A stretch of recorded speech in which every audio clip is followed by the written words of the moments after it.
time passes. I don't hear from my manager. I don't hear from my agent.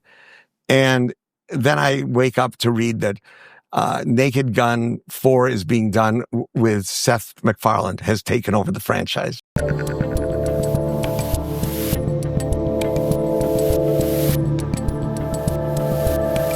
So then we said, why don't we reboot Naked Gun? I may be getting the chronology wrong. The reboot to Naked Gun script could have been first, but I'm elderly. Unless you're fact-checking yourself. Right, yeah. Be okay. Everything's wrong, and I actually didn't direct Naked Gun. No. I've got to...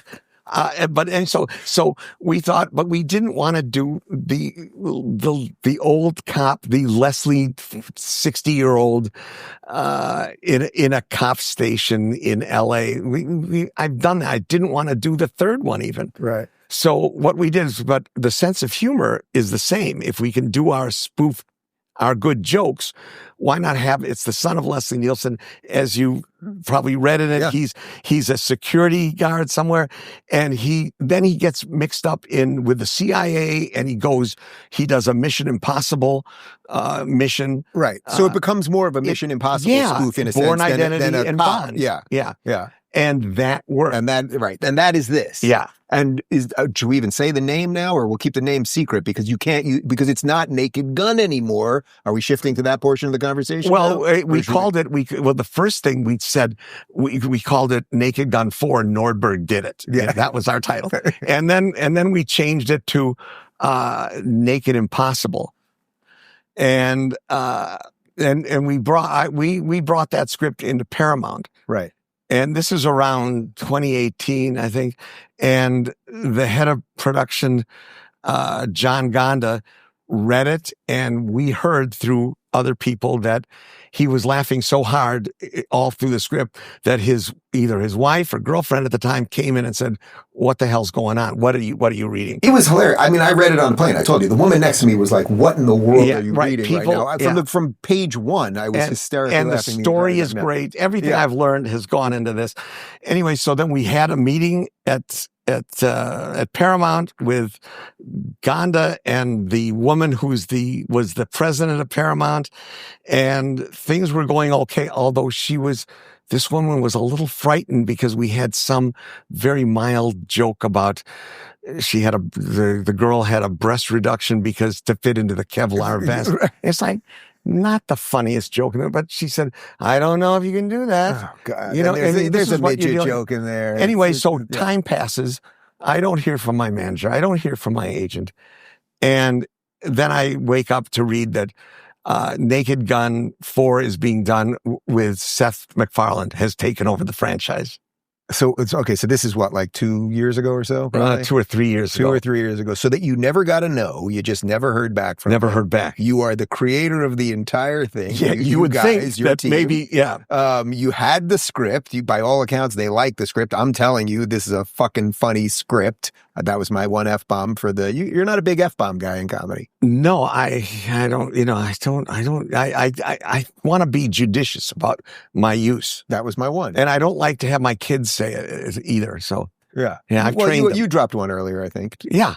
So just for emphasis. To really illustrate the point. So then you find out that they're going to do it. So Warner Brothers is going to do it. No, Paramount. Paramount is going to do it. Sorry. Paramount is going to do it. I really was going to blow your mind just then. Warner Brothers is going to do it, actually. That's new news. Really. Paramount is going to do it. And was it immediately announced who was going to do it? No, it was Seth MacFarlane. Yeah. So, okay. So Seth you find MacFarlane had come in and he was going to hire a director and young writers. Everything was, young as opposed to old guys. Yeah. Except that, in my story, we're not doing a 60-year-old actor. We're refreshing it with a young actor. It would have been Andy Samberg, some young comic guy. So what do you think has happened here? And am I going to actually bludgeon you and make you watch part of that trailer? What do you think?